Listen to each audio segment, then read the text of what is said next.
Mysteries of Utah. I'm Calvin Davis, and I'm here with noted author Steve Schaefer, archaeological researcher, and he's going to tell us a little bit about himself. Yeah, how you doing, Calvin? It's good to see you. I'm glad you dropped by. Thanks, Steve. I began my career actually as a 16-year-old boy. I was out in the Uinta Basin, and that's out in eastern Utah on the Ute Reservation. When I got interested in this kind of stuff, this ancient research and other types of research, is when I found an old Spanish cannon on the White Rocks River. That kind of launched me into that type of research. And I was befriended by several of the Ute tribe members. And as time went on, I began to gain their confidence. And doing so, I was able to be taking places and showing things that most non-tribal members never got to see. And I also made great friends that lasted for many, many years. And most of those people are gone now. They got old and they passed on. But what's really cool is they passed a lot of that knowledge on to me, which I felt it was like they were really, really, really trusting.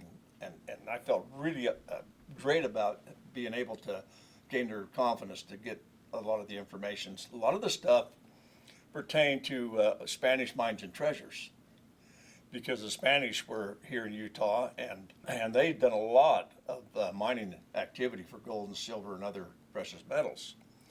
And so I was taken and showing a lot of those places.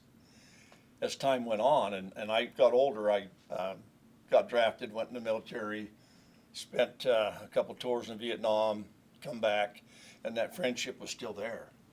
And so as I learned and grew, they taught me how to read Spanish signs and symbols. And not only that, they taught me how to read their petroglyphs. A lot of people think that Indian petroglyphs are across the board the same, but they're not. And so I studied under those old Utes, and they taught me how to read sign and symbol. And as I progressed, I went from looking for mines and treasures to ancient America stuff, because I finally found out that there was more to it than just Spanish and treasures and mines in Utah, but actually pre-Columbian stuff. So that's kind of basically what I did and what I still do. I've authored several books. Some of them are on mines and treasures, and some of them are ancient America, but it's a wide variety of topics, which is really great because one interacts actually with the other. I've made some exciting discoveries over the years. I've made a mistake by selling some of the discoveries I made, which I don't do anymore.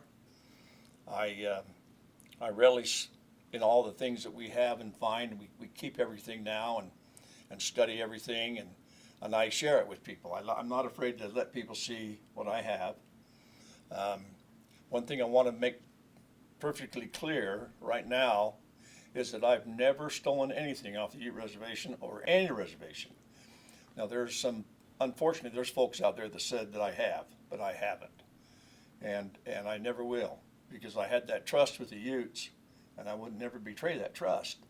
I'll never ever tell anybody where certain things are that I was shown and told about.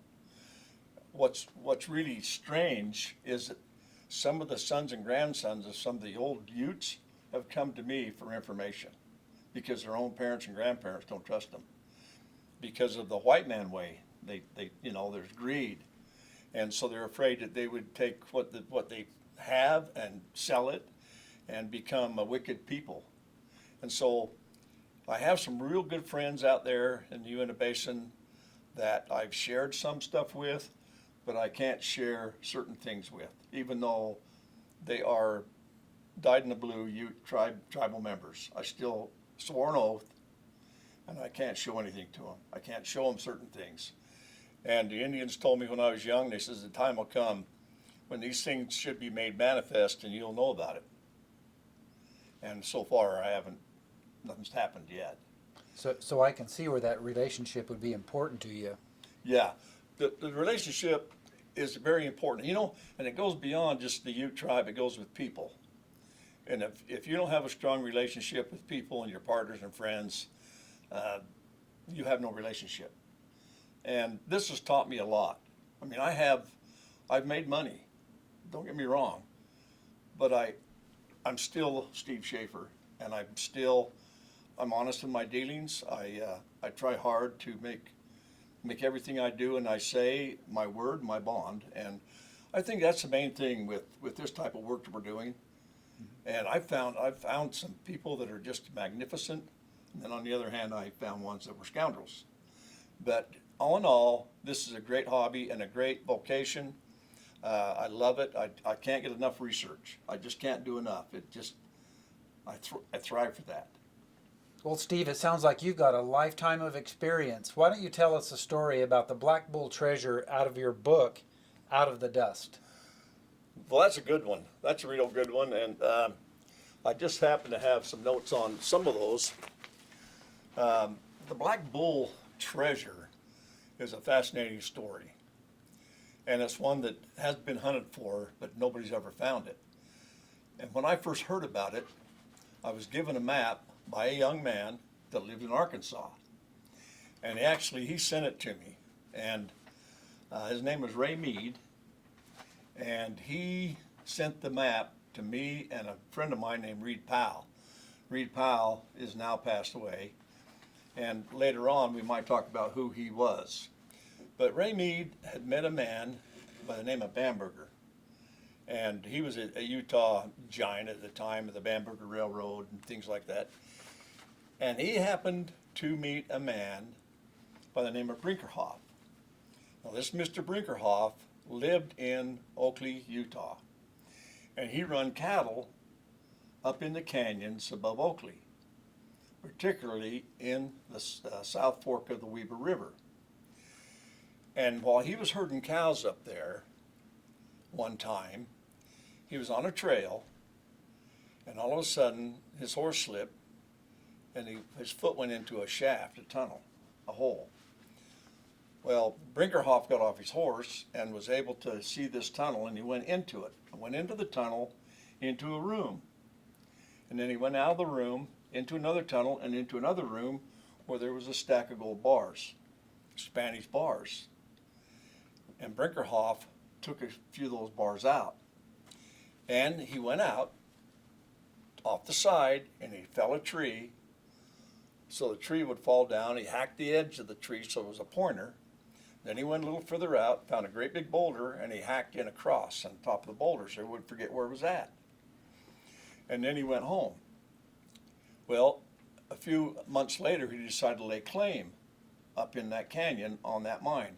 And back in those days, when you laid a claim, they didn't have you do quarter sections and half sections and all that.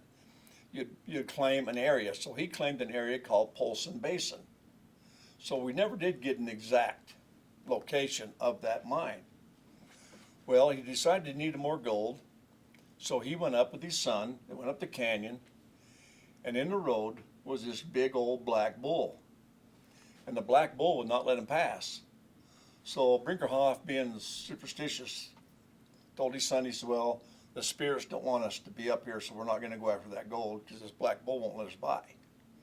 And so they backed out and decided they weren't going to go after it.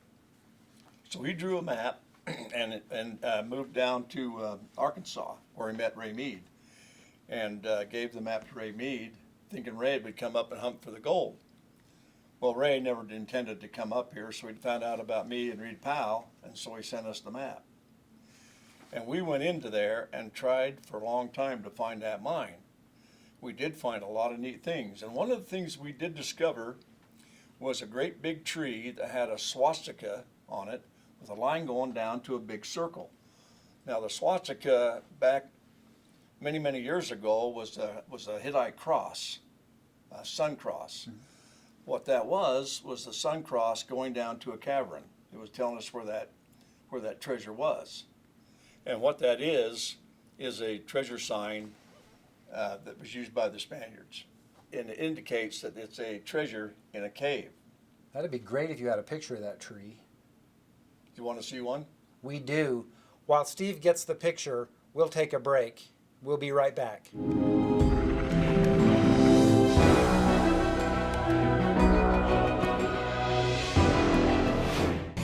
90 years of boot making has taught Loa a thing or two. Loa is the only outdoor boot manufacturer granted ISO 9001 status for highest quality construction and process standards. Loa boots simply fit better, last longer, keep your feet drier, and support your foot in unmatched comfort.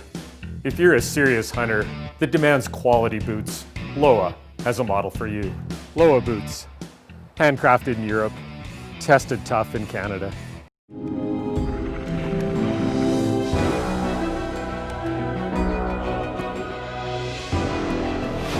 Okay, we're back. When we went to break, Steve was going to dig up that photo of the tree. Can we take a look at it now? You betcha. Pretty interesting. A leg went down into a big circle, which interpreted to mean a treasure in a cave. So Yes. how old is this tree?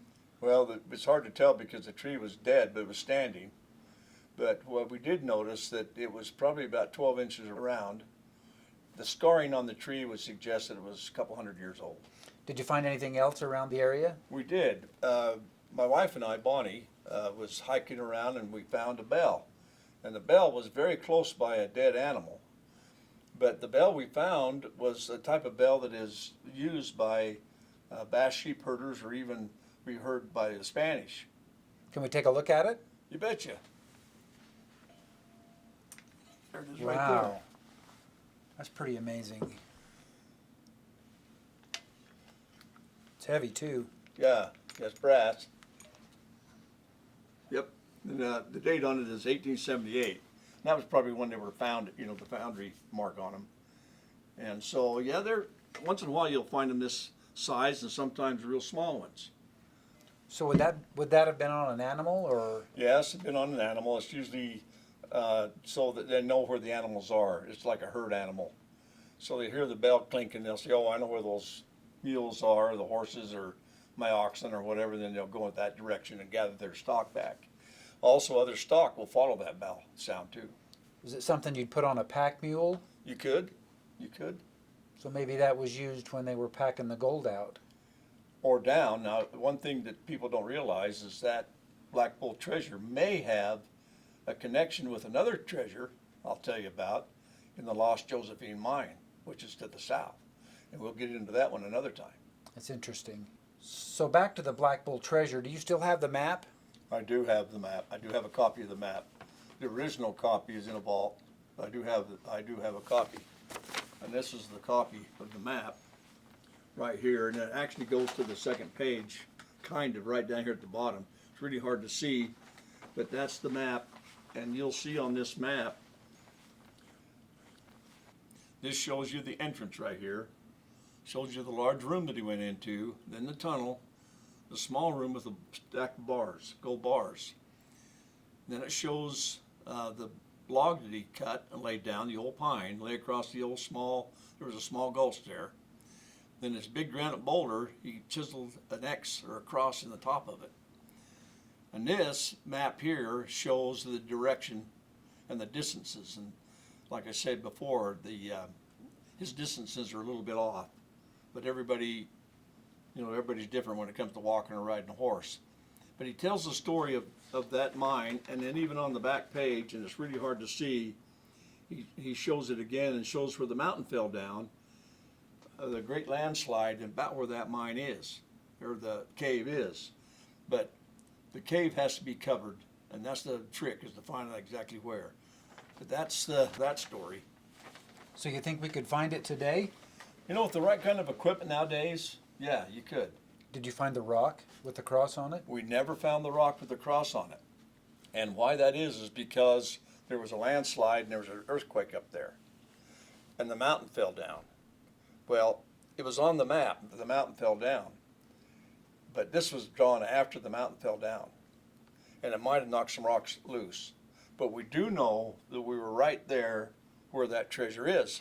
So if somebody wants to go after that treasure, and they're real serious about it, I'd be glad to share what information I have with them so they can go look for it. Because, Brinkerhoff had the gold, and he was able to take care of his family with the gold that he got.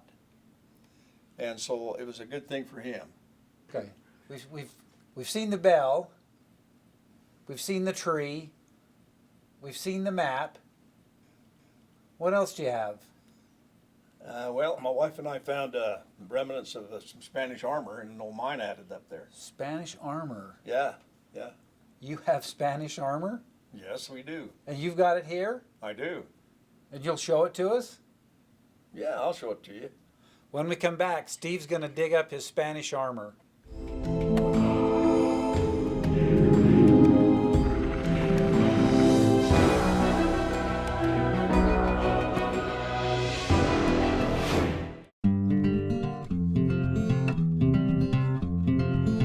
From hunting to fishing to camping to survival, Self-Reliance Outfitters has the quality outdoor gear to help you and your family make the most of your next outdoor adventure.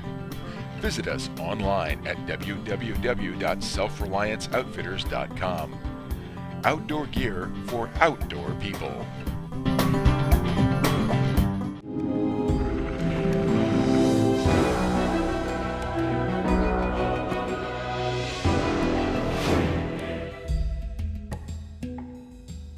Welcome back. Well, Steve, you were talking about showing us that armor. Do you have it? I do. Here's what's left of it. It fell apart. It was so rusted and rotted. But it used to have a leather belt, went around the side, tied right in. And it was one of the workers, one of the lower echelon Spaniards that carried that armor.